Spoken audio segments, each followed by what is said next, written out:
Hey there, welcome to another episode of Mike's Collection. I'm Mike, and in this episode I'm just going to be showing you the new action figures I've gotten since posting my last video. It's actually been a pretty slow week or two for new figures. I've picked up one or two, but not enough that warranted shooting a whole new video. But then I just had this big box come from Big Bad Toy Store yesterday. So I got some new stuff in here to show you. So let's pop this guy open and take a look at all this new stuff.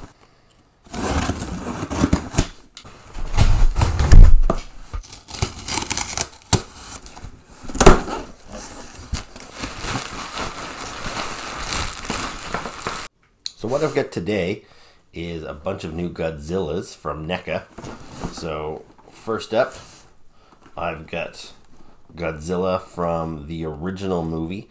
Now this figure is actually the same as one I already have, but they released this one in kind of really bright green colors, which replicated the original movie poster. But this figure represents Godzilla in the classic black and white, which is how he appeared in the movie. So we'll take a better look at him in a minute. And I also got Godzilla from the brand new movie The King of Monsters. Now this is actually the second release of this figure as well. I didn't buy the first one, which was in standard Godzilla colors, but this one here is painted with the atomic blue for when he powers up with his atomic breath. So just take a look at him there. And again, it's kind of hard to see here with the reflective material, but we'll take a closer look at him in a second. And lastly, for Godzillas, we've got Godzilla from the movie Godzilla, Mothra, and King Ghidorah. So this is kind of it's a Toho movie, but it was one of the kind of later ones. So it's not like classic 70s or anything Godzilla. This is kind of his more like 90s look. So yeah, take a look at this one here as well. And this one here is also the Atomic Breath repaint. You can get this guy in standard colors, but this one here is him powered up with his blue atomic breath. So there you go, lots of new Godzillas.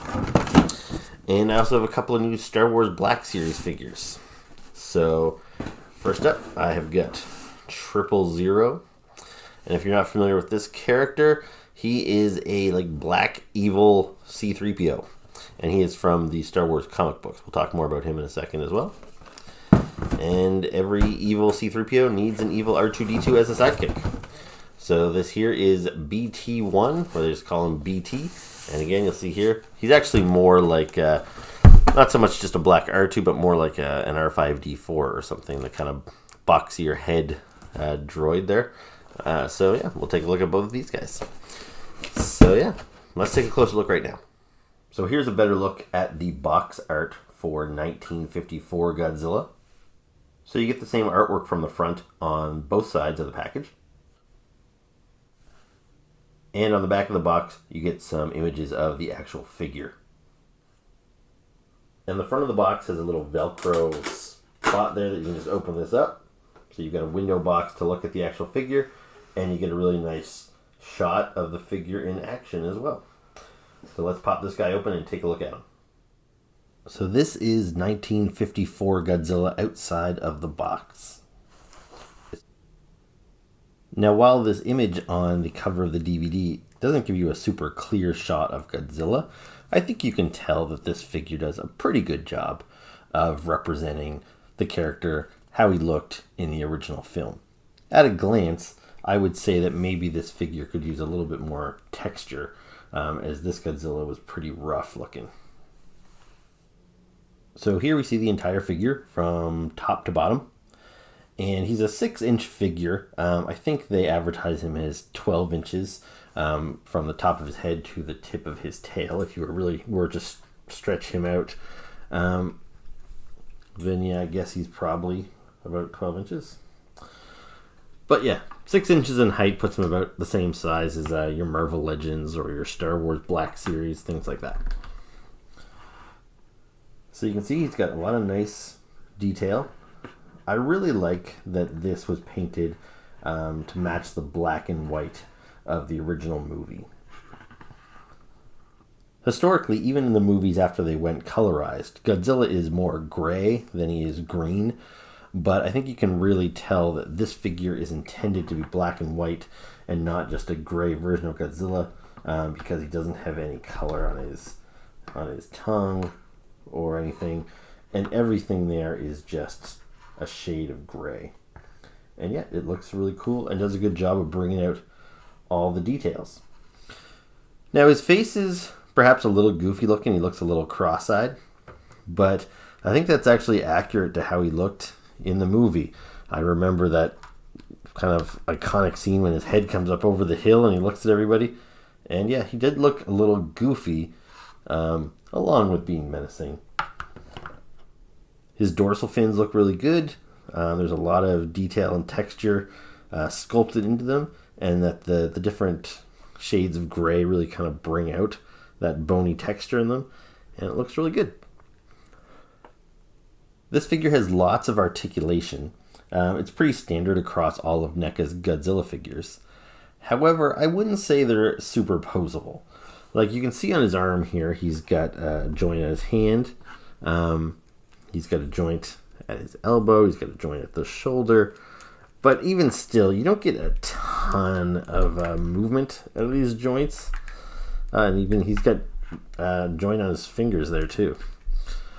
But yeah, you can't do a whole lot with them. So same on both arms.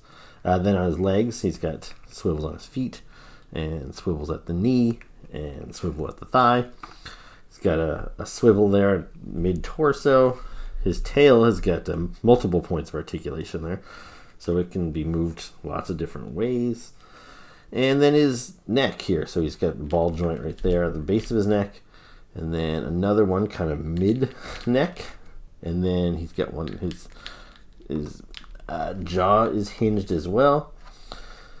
But you can see, even with all those joints, I think you'd be hard-pressed to get any action poses out of this guy. He can't really kick or anything. Like it's still relatively limited. He's pretty stiff, and because he's so thick, like his thighs are so thick and stuff, you can't really get anything super dynamic out of him. For accessories, Godzilla came with his atomic breath blast, which is pretty standard for these NECA Godzilla figures. So basically, you just open up his mouth like so, and this just kind of rests inside of his mouth. It doesn't really stay in place very good. But there, if you wanted to pose him blowing something up, you could, put some little buildings or something down here, or one of his enemies, and that's how you get the atomic breath effect. So I really like this figure.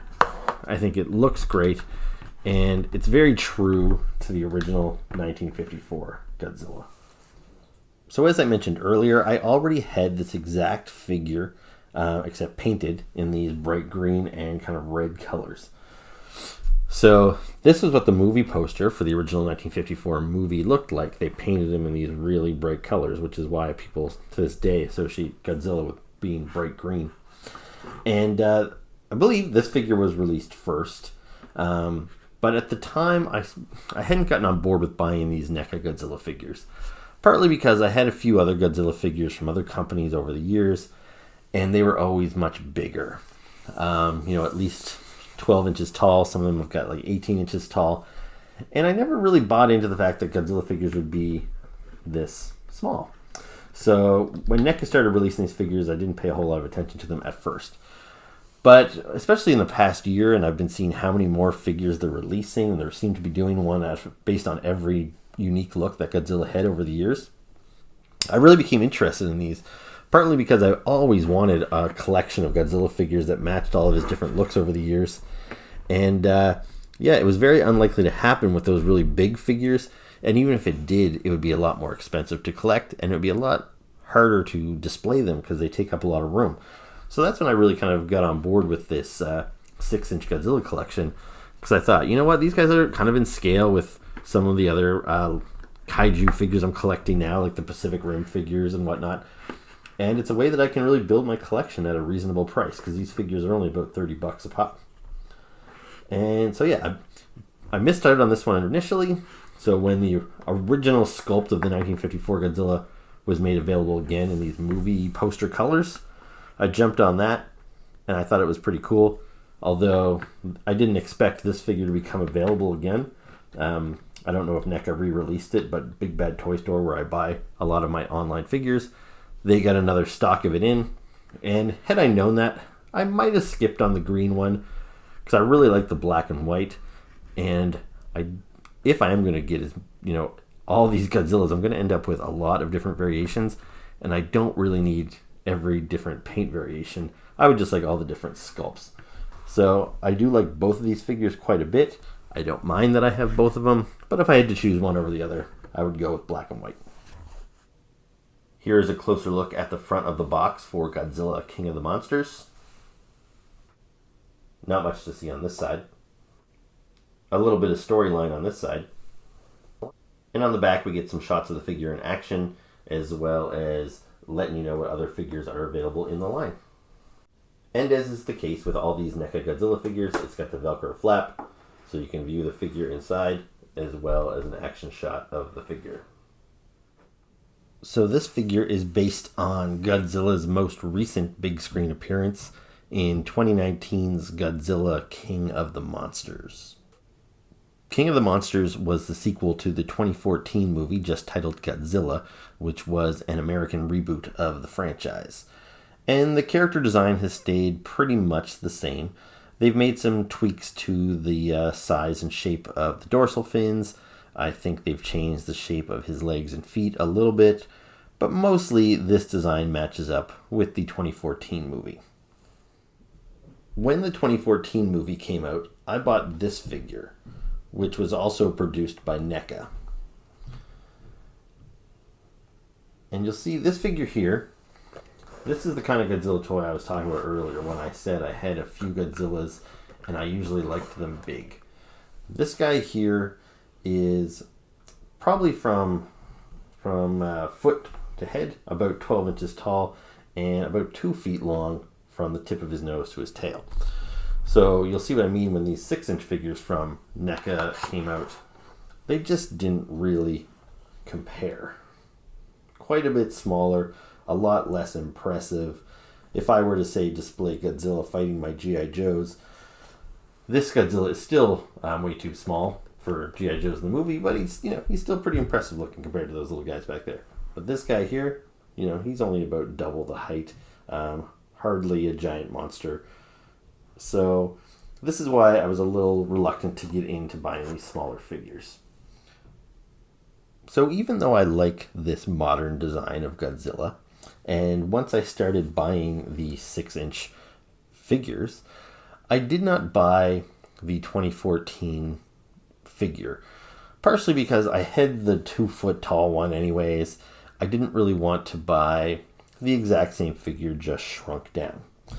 But then I got a couple more of the 6-inch Godzilla figures, and I have those ones displayed in a cabinet separate from the big one.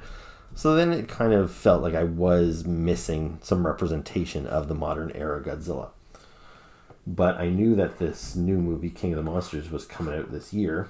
So I thought, there'll be new figures, so I'll hold off. Maybe the design will change enough that I can get the 2019 representation in the small version, and I'll just keep the 2014 version in the large one. And as I said, they did make some minor changes. The fins are, I think, a little bigger, a little spikier. His ankles maybe a little thinner here. But, he still matches up pretty closely. But even still, when the 2019 version of King of the Monsters Godzilla first came out, I thought, what? He's just another big, gray Godzilla. I figured I'd wait and see if they released a variation, because they have a tendency to do that, just like they did with the 1954 Godzilla. So I was hoping for the big, fiery red Godzilla from the scene at the end of the movie, partially because it would just stand out on the shelf. I had already pre-ordered another blue atomic Godzilla, so I didn't really know if I wanted to get this one, because even though it was a little brighter than the standard gray Godzilla, it was still going to be blue and not different enough. So I was really hoping that version 2 would be a fiery red one. but they went with the blue kind of lightning, crackly, atomic version. So I said, okay, so I'll get that.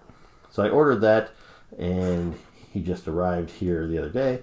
But only like a week or two after I placed my order for him, it was announced that they will be doing a version 3 of this figure repainted in the fiery colors, which is pretty cool looking. And because I don't have any fiery orange versions of Godzilla, I may pull the trigger on that one as well. So I really do like the look of this modern era Godzilla. This head here too, I've seen some video reviews comparing this atomic version compared to the initial release. And one of the things that convinced me to wait for the second version was that the first version did have pupils in his eyes, and a lot of people noticed that they looked like he was cross-eyed. But where this version, his eyes are fully whited out, it looks a lot better, and I think it looks pretty cool too. His jaw is hinged here. I'll try and get that open. So he can open his mouth as well. It's got a little bluish tongue in there. As far as articulation goes, just like the other guy, so articulated at the head, the neck, multiple articulation on the hands and arms and legs, but just like the other guy too, you're not going to get this guy doing any crazy karate moves or anything. He's he's limited in what you can do with him, but he does have a lot of those joints. So there definitely is some movement available, but more or less, you're going to have Godzilla kind of looking like this. Now, one problem I do have with this figure, as well as, the 2014 version and everything like that, is on its own, this looks like a big, monstrous figure. But when you compare him to one of the other Neca Godzillas, so let's say the original 1954 Godzilla, he looks kind of small. And that's mostly because of the size of his head. This is supposed to be the biggest Godzilla we've ever seen in the modern movies. But yeah, if you compare their heads, he looks kind of small, and even his arms, they're not as beefy as this guy's arms. So when I display him with the other Neca Godzillas, he actually ends up looking smaller than everybody else. So I wouldn't need this guy to be that much bigger. I do kind of like how all the figures are in a similar scale, but I do wish maybe this guy was a little bigger, and maybe they could have upped the size of his head a little bit, even if it wasn't totally screen accurate. I just think he would look better displayed with all the other Godzillas if his head was more in line. So that's my only real beef. As far as the paint job goes, I don't think a whole lot of finesse necessarily went into this. But I think it looks good. Rather than just painting the fins blue, I do like how this kind of lightning bolts almost trail through, which I guess would show the kind of atomic power coursing through his veins. That's the impression I get from it anyway. And rather than just blue, there is some kind of metallic-y silver in there, which really gives it a kind of a nice shine. And yeah, overall, I think it looks quite nice. And it does break up the dull gray on my Godzilla shelf. For accessories, Godzilla comes with the atomic blast, as you would expect. So again, it's just a piece of plastic. It's kind of a translucent blue material with some white highlights, and you just stick that in his mouth. But one thing this Godzilla has that none of the other ones have, which is kind of cool, is this blast effect. Now, it doesn't attach to that in any way, but there is a little kind of circle in the middle where that thing can rest. So if you were to aim this at some mini tanks or something, you do get that blast effect. Or if you were to pose him with, say, somebody in a battle. So here you see the blast effect in action. It really gives a lot more impact, although I wish it attached easier. It does just kind of rest in place, and if I bump this table at all, I'm sure it'll all come crumbling down. So in conclusion, I really like this figure. I think the paint definitely makes it superior to the original release of this mold. But if you don't want to waste a bunch of money and you want a little bit of diversity on your Godzilla shelf, I would maybe suggest holding off until version 3.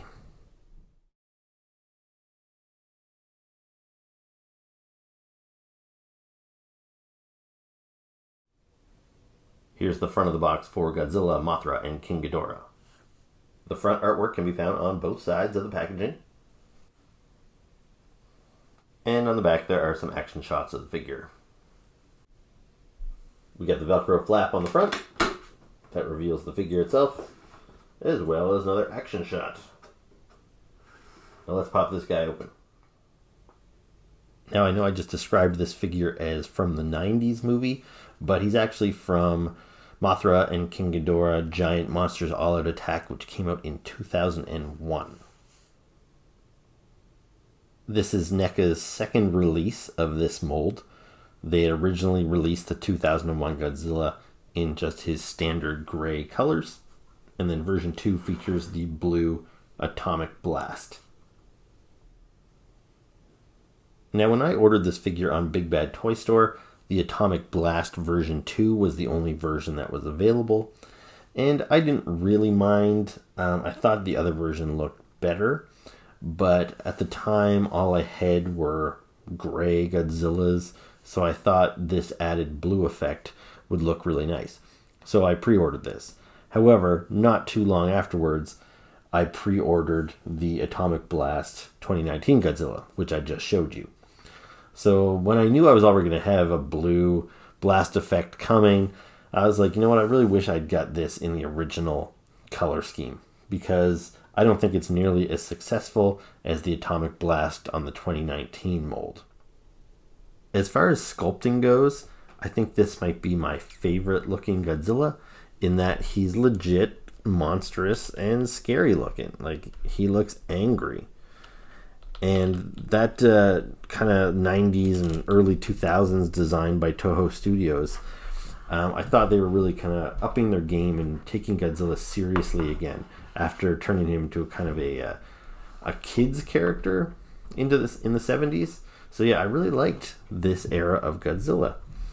And I wish I had this figure in the standard colors, because I don't think this blue paint job really does any favors for it.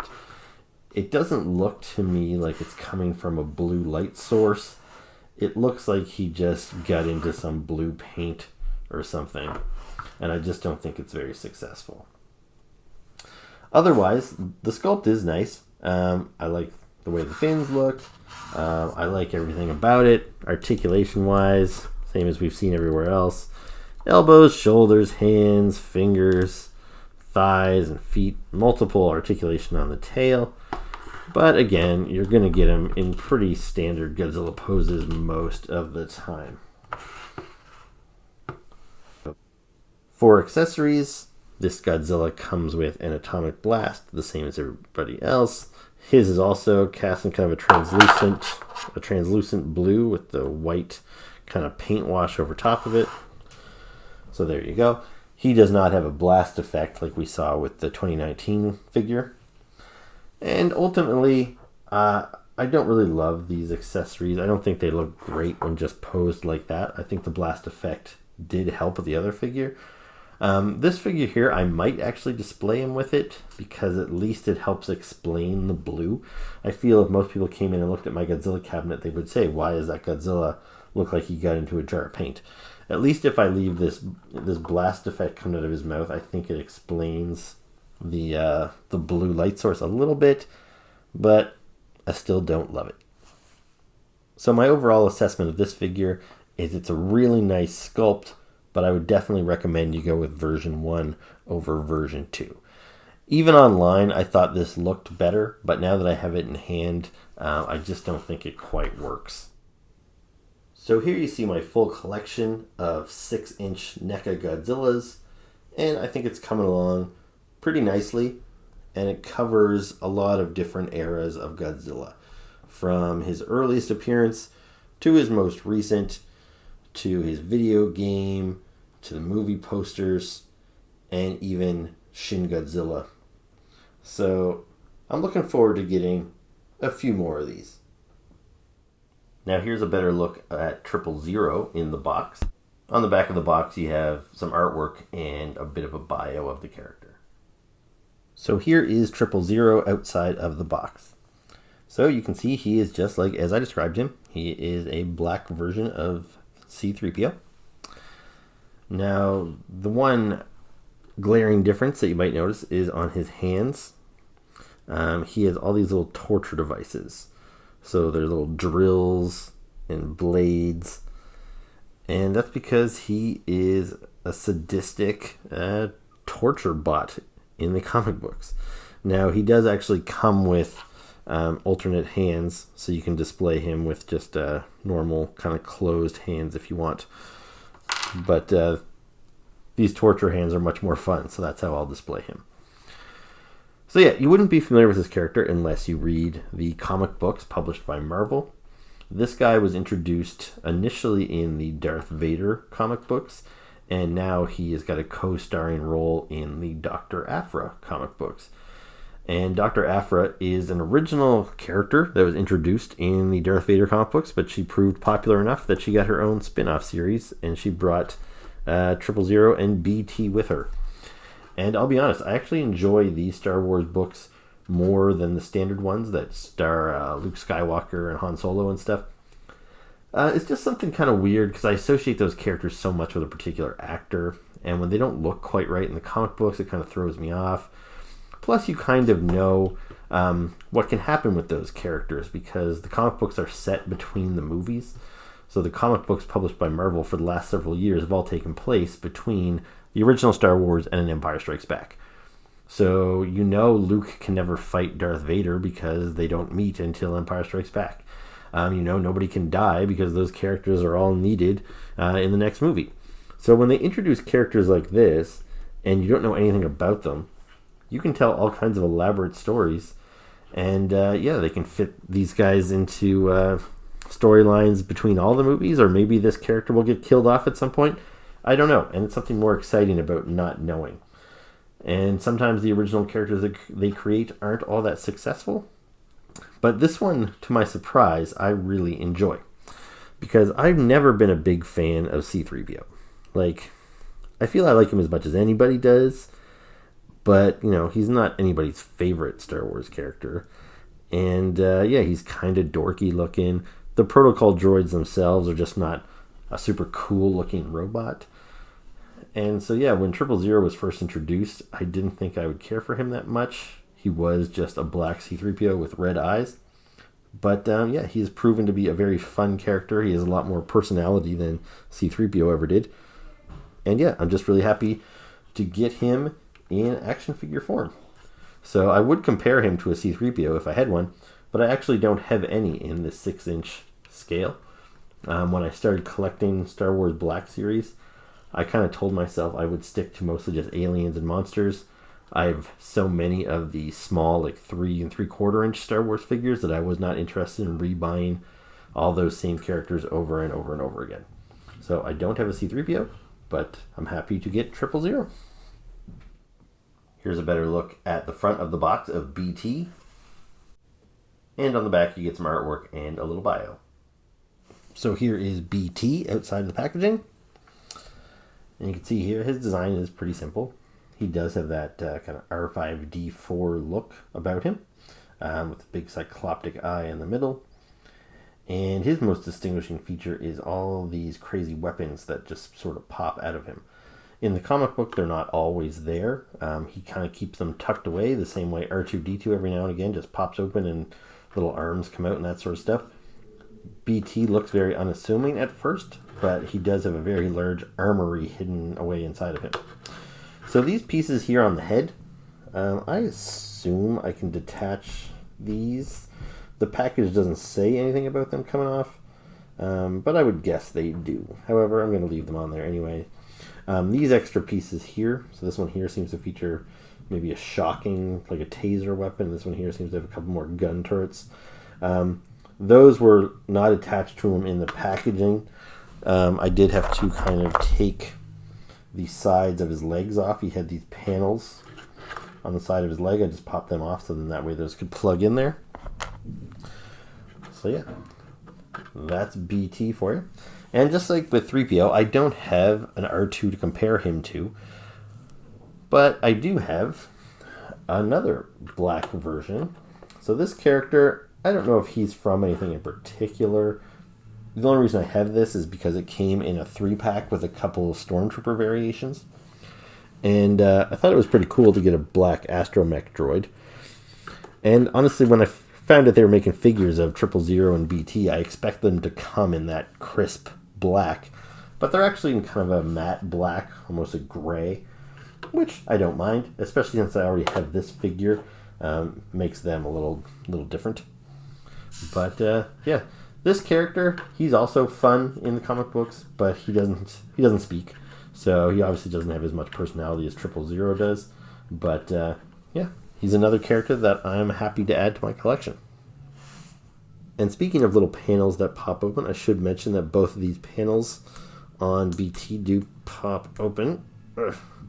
Just like they do on like R2 and whatever. And he's got these little arms inside here that could pop out. Unfortunately, I think I need tweezers and stuff to get to them. My fat fingers won't allow me to haul those out of there. So that's kind of an extra cool little bonus with him. Now another figure I got this week is Apeface from the Transformers Siege line. I picked this up at EB Games. So here is the front of the box. Some really nice artwork on the side of the packaging. The standard Siege artwork on the other side. And on the back of the box you see the pictures of the figure in all 3 modes. So there he is in robot mode, which I'll show you in a second. There he is in jet mode, which I won't show you. And there he is in gorilla mode, which I might actually show you. So here is Apeface outside of the packaging.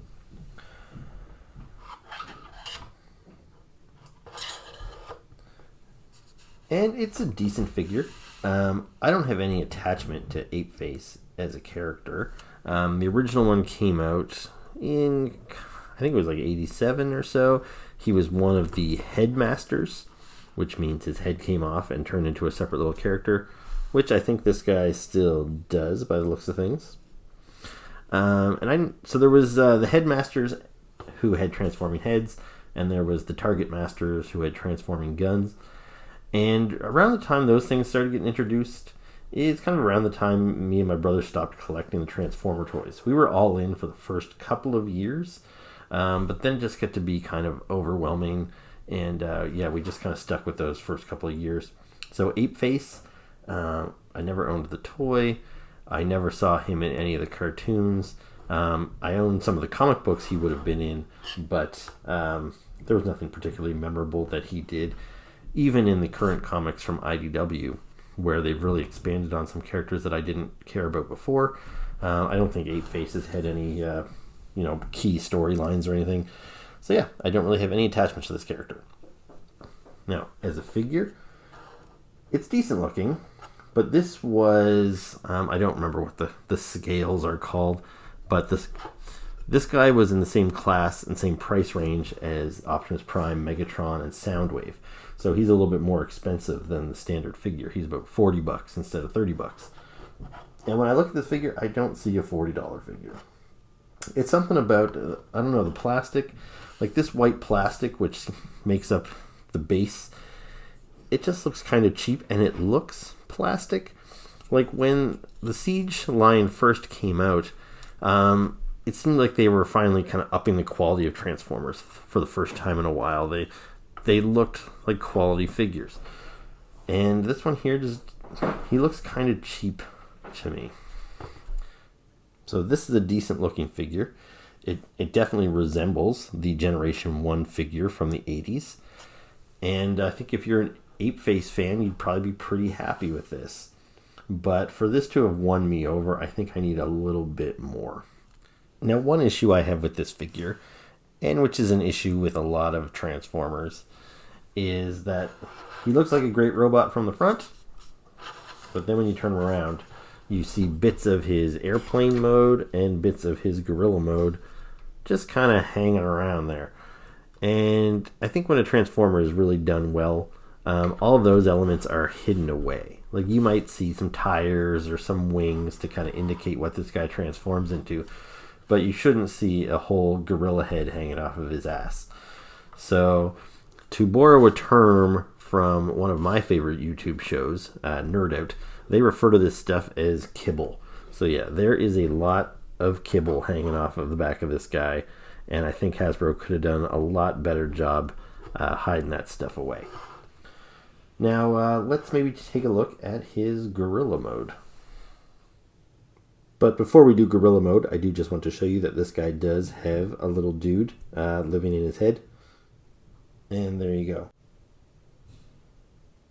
Now, don't judge me too harshly, but this is approximately what Apeface looks like in gorilla mode.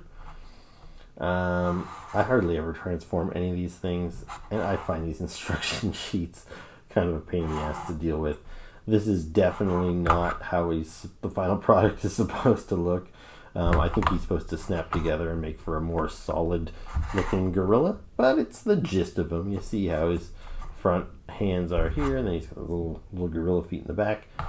I could have spent more time perfecting it, but my in-laws are coming over very soon, so I'm trying to get this done. So anyway, there you go, Apeface in gorilla mode.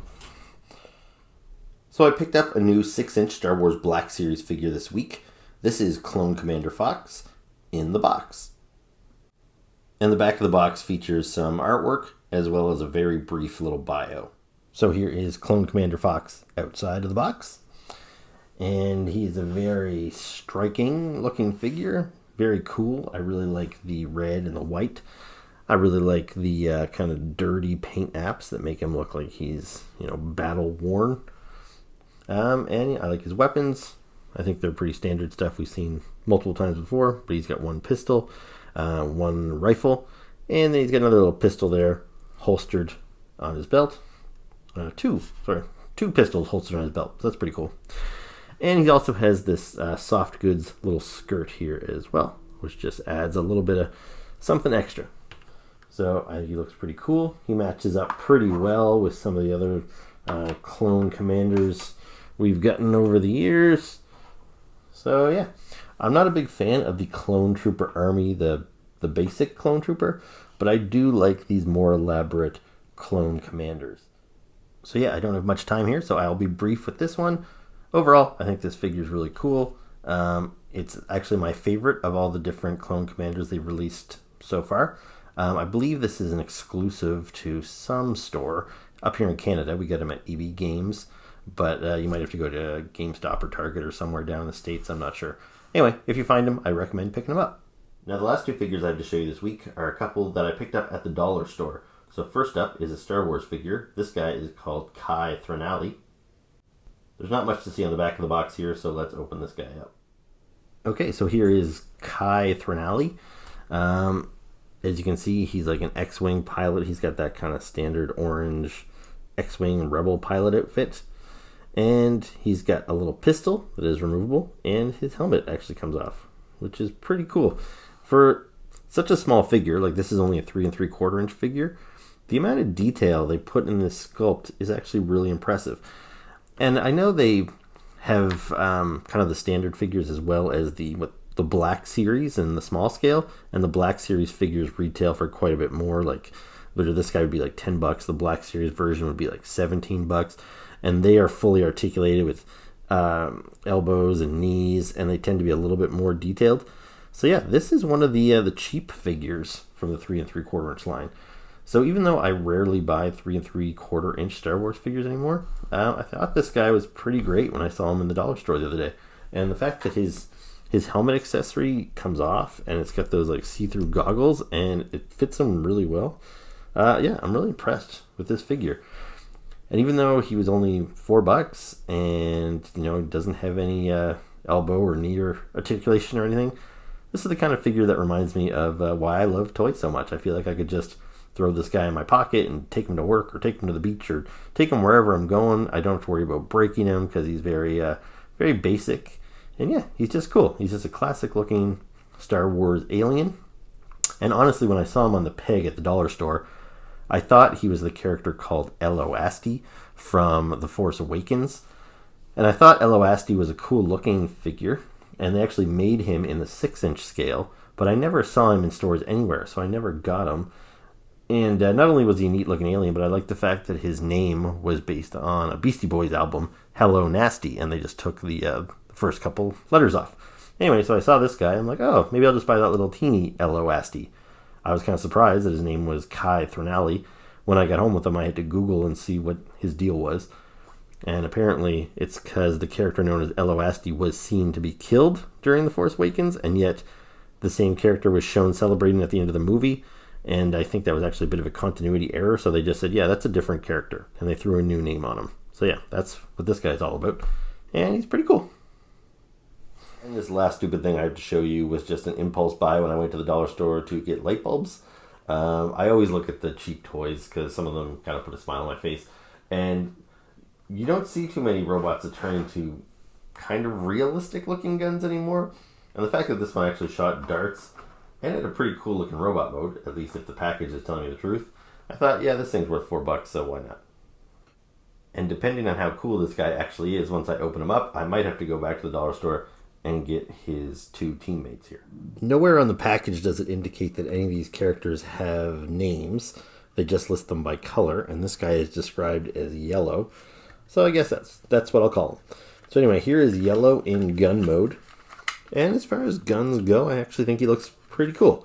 Like I said, I think it's actually got kind of a realistic, definitely kind of a sci-fi bend to it, but ultimately kind of realistic. He came with 4 of these foam darts, which I guess load in here. Now, I stuck them in there, and I even tried to push them back farther with a pen. I didn't hear any sort of click. The trigger doesn't seem to move or do anything. And I eventually actually broke off a little piece of plastic that was in there. So if this was supposed to fire the bullets, it won't now. And nowhere on the package does it actually say he fires the bullets. It just says it includes 4 soft bullets. So that's pretty cheap if it doesn't actually fire the bullets that it comes with. Or maybe I'm just not smart enough to figure it out. Anyway, let's turn him into a robot and see how he looks. Yeah, so this was a mistake. This guy does not look as advertised. He's a really wobbly piece of junk. And I don't think I'll waste any more of your time on him. Yeah, so not worth $4. So that's all my new stuff for this week. As always, thanks a lot for watching. If you liked the video, please make sure to hit the like button, subscribe to the channel, leave me comments. And yeah, until next time, thanks for watching.